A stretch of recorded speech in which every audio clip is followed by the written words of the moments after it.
Boa tarde, este é o Rede Notícia, projeto de convergência midiática entre a TV Horizonte, Canal 30, Rádio América 107,1 e Rádio Cultura AM 830. Tudo bem, Juliana? Tudo ótimo, Júnior. É um prazer estar aqui com você, que também pode contribuir com a sua sugestão de reportagem aqui para o Rede Notícia. Envie para o nosso WhatsApp 31 99680 2910. Diga para a gente o que você quer ver aqui no Rede Notícia. A gente conta com a sua participação. E vamos para os nossos destaques de hoje?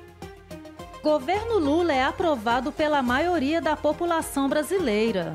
Protesto em frente à prefeitura complica o trânsito em BH. Alerta aos motoristas, novos radares já estão em operação na capital.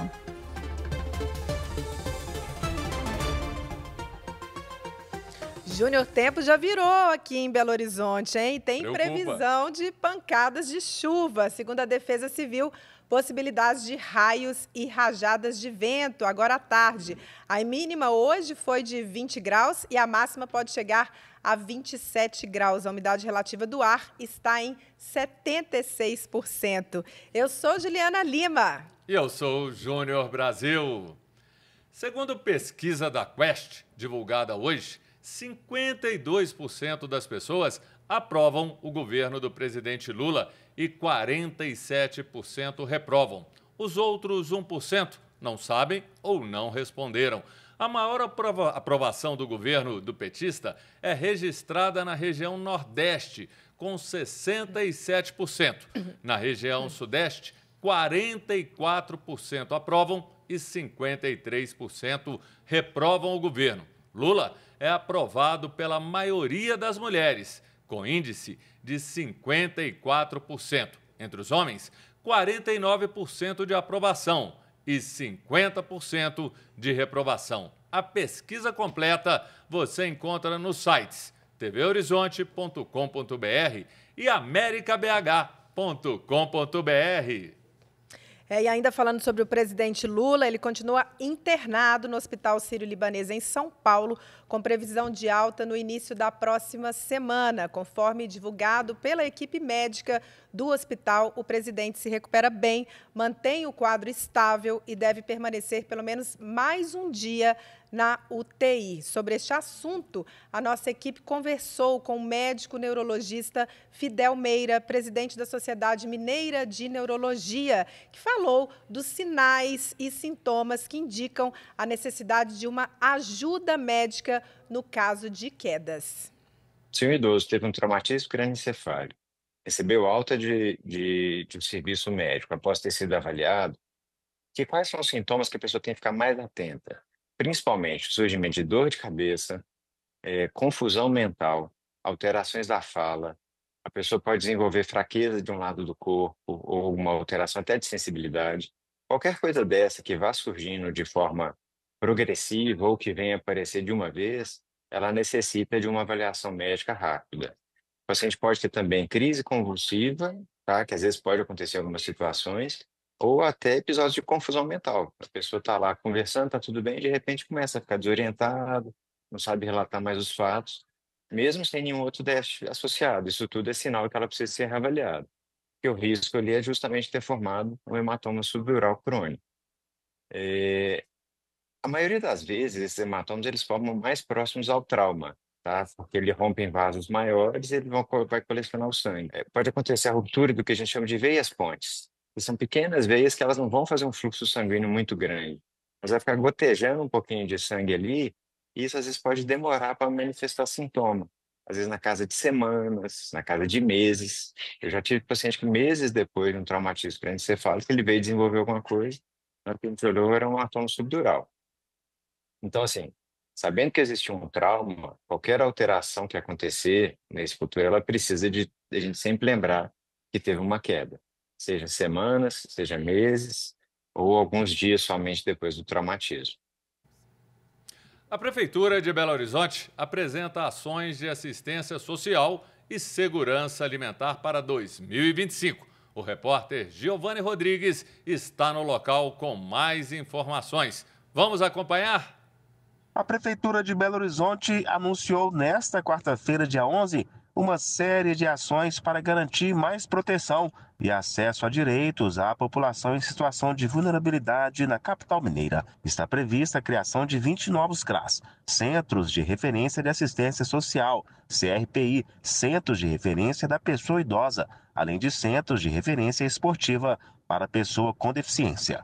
Para garantir mais autonomia no desenvolvimento das políticas públicas de segurança alimentar, a partir de 2025, a área terá uma secretaria específica. E para reforçar mais ainda a rede de proteção feminina da cidade, está em construção a Casa da Mulher Brasileira de Belo Horizonte, que será instalada no bairro União, na região Nordeste. O empreendimento representa uma inovação no atendimento humanizado, pois integrará em um único espaço serviços especializados para os diversos tipos de violência contra a mulher. Uma outra importante ação municipal que será ampliada no próximo ano é o amparo de crianças e adolescentes em famílias acolhedoras ou famílias extensas, em caso de afastamento temporário por medidas de proteção. O programa garante o acompanhamento individualizado e reduz a necessidade de acolhimento institucional. Atualmente, são 64 famílias habitadas na cidade. E a Prefeitura de Belo Horizonte assinou um compromisso com o governo federal para a implementação do Plano Ruas Visíveis, que prevê ações em conjunto com o Ministério dos Direitos Humanos e da Cidadania. Olha, Belo Horizonte tem 20 novos radares em funcionamento para inibir o avanço de semáforos. São 11 novos equipamentos na Avenida Antônio Carlos, 2 na Avenida Cristiano Machado e 7 na Avenida Pedro I. Os novos equipamentos se somam a outros 22 radares instalados na semana passada para conter o excesso de velocidade e o avanço sobre faixas exclusivas de ônibus. A relação completa dos pontos onde estão instalados os equipamentos está no site pbh.gov.br. Juliana, eu sempre quis fazer essa cobrança desde a pandemia. Aumentou o número de avanços de sinais. Hoje, quando eu vou atravessar uma rua, eu espero 5, 10 segundos, porque tem muita gente furando. Motoqueiros, claro que não são todos, mas muitos motoqueiros hoje trafegam na contramão, furam sinais, carros imprudentes, e eu vejo a fiscalização, radar, importantíssimo, mas eu sinto falta da fiscalização humana, daquele, seja guarda, a própria BH Trans, que já cumpriu esse papel, para fiscalizar e orientar o trânsito. Infelizmente, hoje, eles não estão mais presentes como deveriam. E o trânsito, a gente tem que recorrer ao radar, porque está muito perigoso. Tem que ter, sim. Você tem razão, mas eu sinto falta de uma outra coisa, que é a transparência de onde vai esse dinheiro, né? Porque todo motorista, quando pensa em radar, ele pensa assim, nossa, mas é mais dinheiro, né? O radar só vem para roubar a gente, é a expressão que eu escuto muito dos motoristas, né? Mas o que eu sinto falta é uma transparência. Beleza, aumentou os radares, mas para onde que vai essa arrecadação? Foi usada aonde? Eu acho que as pessoas ficariam mais tranquilas, né, e concordariam mais com os radares se elas tivessem o entendimento de que aquele dinheiro está sendo usado, né, para uma coisa importante, para que está fazendo diferença para a população e para o trânsito como um todo. Concordo com você. Vamos lá, gente. Região noroeste de Belo Horizonte tem manhã de combate ao mosquito da dengue. Ação importante, hein? O repórter Nilton Lopes tem mais detalhes. Vamos conferir. A Prefeitura de Belo Horizonte realizou hoje mais uma ação de prevenção à dengue e outras doenças causadas por mosquito, desta vez na Regional Noroeste. A coordenadora de operações de campo das zoonoses, Cláudia Capistrano, detalha a ação de hoje. A gente tem uma estratégia, que são armadilhas de oviposição, que nós colocamos para atração das fêmeas do Aedes aegypti. Com isso, a gente consegue fazer um monitoramento da densidade vetorial e aí fazer umas ações estratégicas de controle. Na verdade, a gente trabalha com esse tipo de estratégia desde 2002. Nós temos 1.758 armadilhas dessas espalhadas pelo território da cidade e ela nos dá um mapeamento rotineiro dessa densidade vetorial. Então, assim, é uma estratégia muito importante para o desencadeamento oportuno das nossas ações. Nós entramos com várias ações que podem ser desencadeadas. Mutirões de limpeza junto com a Superintendência de Limpeza Pública, a parte educativa, né, que a gente faz com os moradores, com a comissão local e com as escolas também. Segundo a Prefeitura, é muito importante a participação da população no combate ao mosquito da dengue e é indispensável que as pessoas recebam os agentes de combate a endemias para recolher as amostras. Repórter Newton Lopes. E no próximo bloco, as últimas do esporte e protestos em frente à Prefeitura de BH.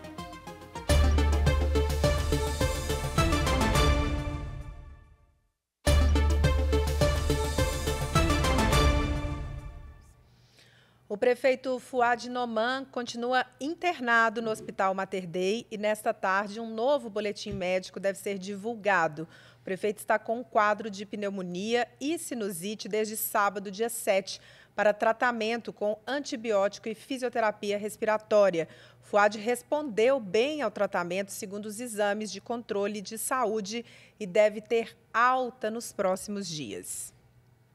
Uma chegada e uma provável saída. Pelo lado do Cruzeiro, o jogador Dudu, ex-Palmeiras, está perto de fechar com o clube. E pelo lado do Atlético, o goleiro Everson pode jogar no Bahia. Vamos à redação com a repórter premiada, Sara Zeferino. Conta tudo, Sara.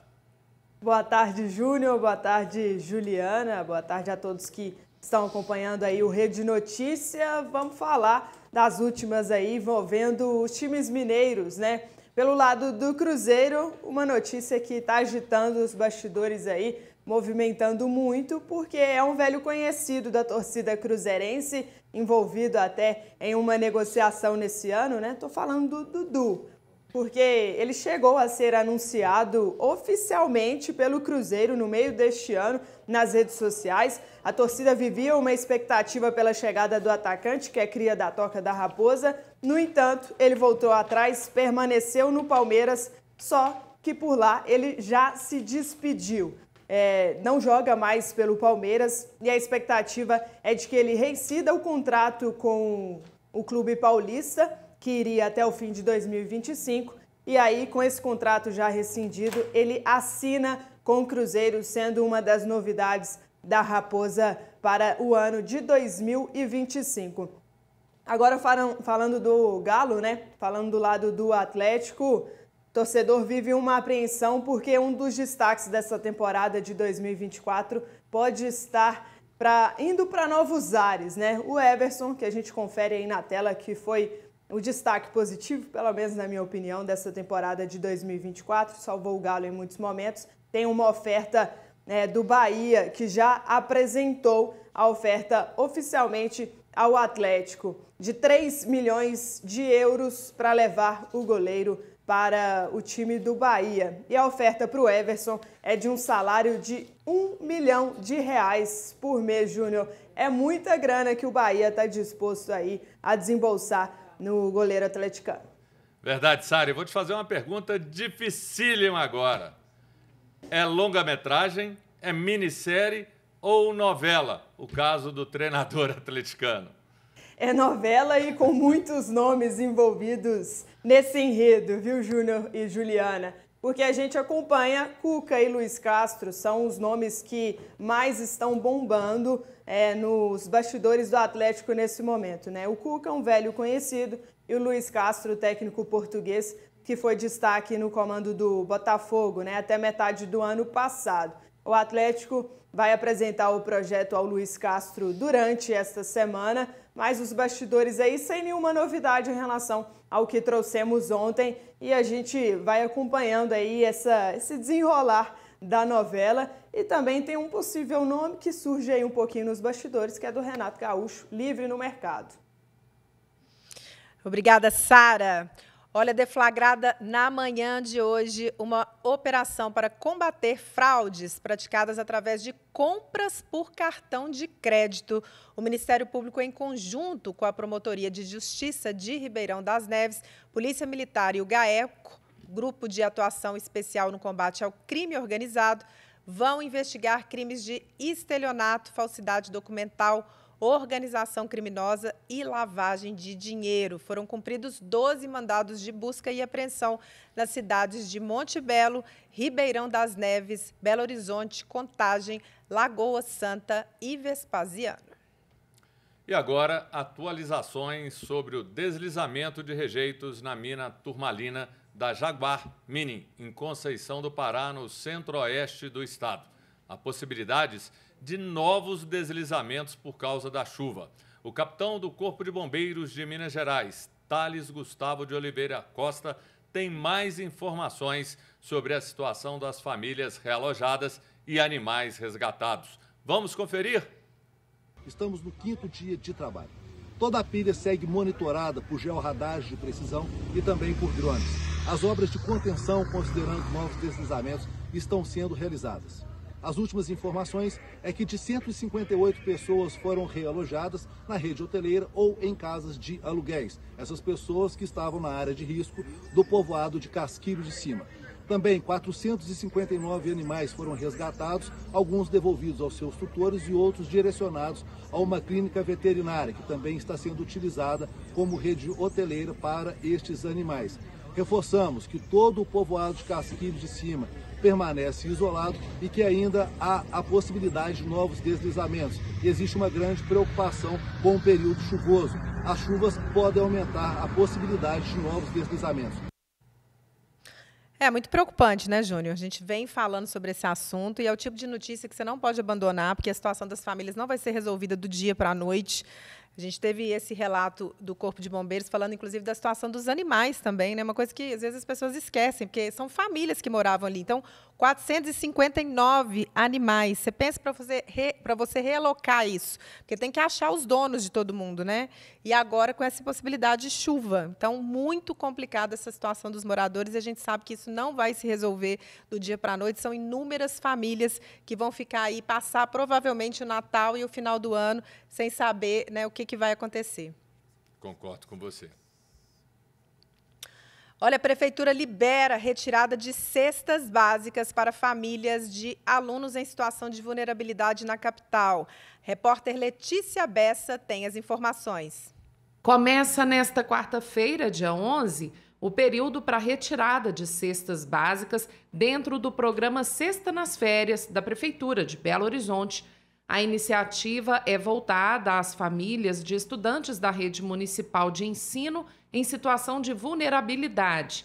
A relação de quem tem direito ao benefício está no site cestaestudantes.pbh.gov.br, assim como o local e a data para a retirada das cestas, que segue até o dia 31 deste mês. A base de dados utilizada pelo município para a entrega do benefício é a matrícula na rede municipal de ensino com o cruzamento de informações do CAD único, considerando registros feitos até 13 de setembro deste ano.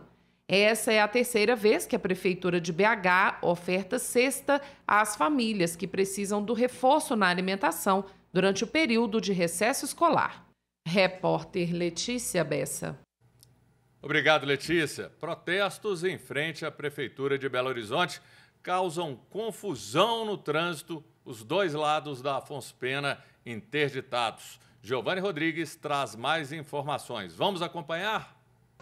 As duas pistas na Avenida Afonso Pena estão fechadas em frente à Prefeitura de Belo Horizonte por causa de um protesto de integrantes do movimento de luta nos bairros, vilas e favelas. A Polícia Militar está em frente ao prédio da Prefeitura para evitar uma ocupação. Neste momento, há um grande engarrafamento em todas as ruas do centro da cidade, a partir da rodoviária e também no sentido contrário. O protesto de hoje foi motivado por uma ordem de despejo contra moradores da ocupação Eliana Silva, localizada no Distrito Industrial do Vale do Jatobá, na região do Barreiro. As famílias estão no local desde 2012. O representante do movimento, Kleber Santos, explica que a ocupação já conta com regularização de água, luz, asfalto e saneamento básico. Estamos aqui representando 400 famílias da ocupação Eliana Silva, que de forma arbitrária recebeu uma ação de reintegração de posse. É uma comunidade que está há quase 15 anos lá sediada, entendeu? Com infraestrutura, com creche, com escola. Já tem uma nova geração morando na comunidade. A Prefeitura de Belo Horizonte se retirou do processo e, com isso, a Justiça determinou a reintegração de posse, né, de forma inesperada. Então, por isso aqui, dizer que nós não vamos sair, o que nós queremos agora é a regularização fundiária para garantir uma vida, uma moradia digna para essas famílias. O tenente Grinderson diz que até aqui o movimento é pacífico. E essa manifestação até então está pacífica, embora tenha sido tomadas as duas vias da Afonso Pena em frente à Prefeitura. Não teve nenhuma necessidade de intervenção da segurança pública, quer seja por parte da Guarda, né, municipal, quer seja por parte da Polícia Militar. Até então está pacífica, a gente está dialogando, o diálogo está avançado e a gente vai tentar, a partir de agora então, desocupar pelo menos uma faixa da via, conforme foi tratado com a comissão dos manifestantes.